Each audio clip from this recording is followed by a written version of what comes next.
नमस्कार दोस्तों, स्वागत है आप सभी का हमारे चैनल पीजे टिप्स में। शरद पूर्णिमा के चांद के बाद जो जोत पड़ती है उसी दिन करवा चौथ मनाया जाता है। हिंदू धर्म में महिलाएं अपने पति की लंबी आयु के लिए करवा चौथ का व्रत रखती हैं। पूरे विधि विधान से हिंदू परंपराओं के अनुसार ये करवा चौथ का व्रत महिलाएं करती हैं। शास्त्रों के अनुसार इन 3 महिलाओं को करवा चौथ का व्रत नहीं करना चाहिए, वरना माँ गौरी अगर आप ऐसा करती हैं तो आपको फल नहीं मिलता, बल्कि माँ गौरी क्रोधित हो जाती हैं, जिससे आपके सुहाग पर और आप पे दुष्प्रभाव पड़ता है। आपके रिश्तों में और ज़्यादा कड़वाहट आती है, आपके रिश्ते और ज़्यादा बिखर जाते हैं, टूट जाते हैं। तो जीवन में जब भी सुखी समृद्धि रहे तभी आपको ये काम करना है। अब हम जानते हैं इस वीडियो में कि आपको वो 3 कौन सी स्त्री हैं जिन्हें ये व्रत नहीं करना है। उससे पहले शास्त्रों में स्त्री को शक्ति का रूप माना गया है। स्त्री में इतनी शक्ति होती है, वो दुनिया की कोई भी चीज़ को हासिल कर सकती है। सबसे ज़्यादा शक्तिशाली स्त्री को ही माना गया है। सबसे शक्तिशाली स्त्री है इस धरती पे।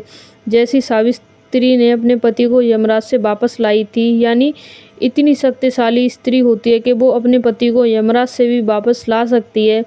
तो उसी प्रकार से सबसे शक्तिशाली स्त्री जो स्त्री होती है। दोस्तों, इस करवा चौथ के व्रत की शुरुआत होती है सुबह 4 बजे सरगी से। सुबह 4 बजे सास अपनी बहू को सरगी देती है। सरगी के साथ कुछ वस्त्र देती है, आभूषण देती है और उसके 16 श्रृंगार देती है।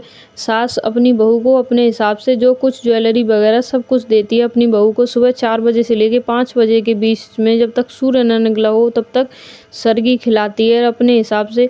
और जो सरगी मिलती है उस सरगी को बहू बनाती है और अपनी पूरी फैमिली में सब किसी को खिलाती है, अपने पति को, बच्चों को, अपनी सास ससुर को, सभी को खिलाती है और खुद भी उस सरगी को खाती है। इस तरह से सरगी खाने के बाद उसके बाद उसे कुछ नहीं खाना है, पानी भी नहीं पीना है। उसके बाद नहाने धोने के बाद वो कुछ नहीं खा पी सकती है। शाम तक जब तक चंद्रमा नहीं दिखेगा, जब तक पानी भी नहीं पीगी। इस तरह से सुबह नहा धो के उसके बाद पूजन वूजन होता है। उसके बाद शाम को चंद्रमा को देख के इस व्रत को खोला जाता है, यानी व्रत का समापन किया जाता है। इसी प्रकार से इस व्रत को किया जाता है। हर सुहागिनी स्त्री अपने पति की लंबी आयु के लिए इस व्रत को जरूर रखती हैं, जरूर रखना भी चाहिए। ये व्रत ग्रंथों में, शास्त्रों में माना गया है कि पति की लंबी आयु के लिए हर स्त्री को जरूर रखना चाहिए। अब जानते हैं हम इस व्रत को किसे नहीं रखना चाहिए। करवा चौथ का व्रत शास्त्रों के अनुसार पति पत्नी के प्रेम का मजबूत बनाने वाला होता है। शिव पार्वती जैसी जोड़ी पाने के लिए, शिव पार्वती जैसा प्रेम पाने के लिए इस व्रत को रखते हैं। अगर किसी पति पत्नी में मतभेद चल रहा है या तनाव चल रहा है, काफ़ी दिनों से वो लंबे समय से एक साथ नहीं रह रहे, उनके प्रेम के बंधन मजबूत नहीं है, दोनों में झगड़ा है, या वो काफ़ी समय से एक दूसरे से मिले भी नहीं है, एक दूसरे को देखा भी नहीं है, तो ऐसी स्त्री को व्रत नहीं रखना चाहिए। इसका दुष्प्रभाव पड़ेगा।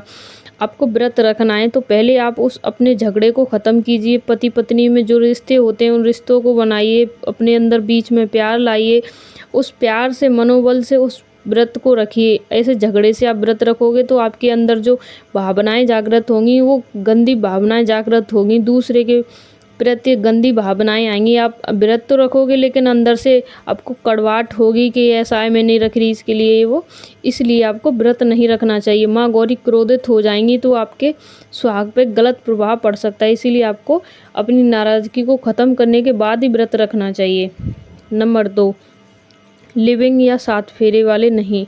जैसे आजकल ज़्यादातर लोग लिविंग में रहते हैं, नई जनरेशन ज़्यादातर लिविंग में रहती है, बिना शादी के 1-2 महीने 4 साल ऐसे काट लेते हैं, बच्चे भी हो जाते हैं बिना शादी के, लेकिन उनके 7 फेरे नहीं होते।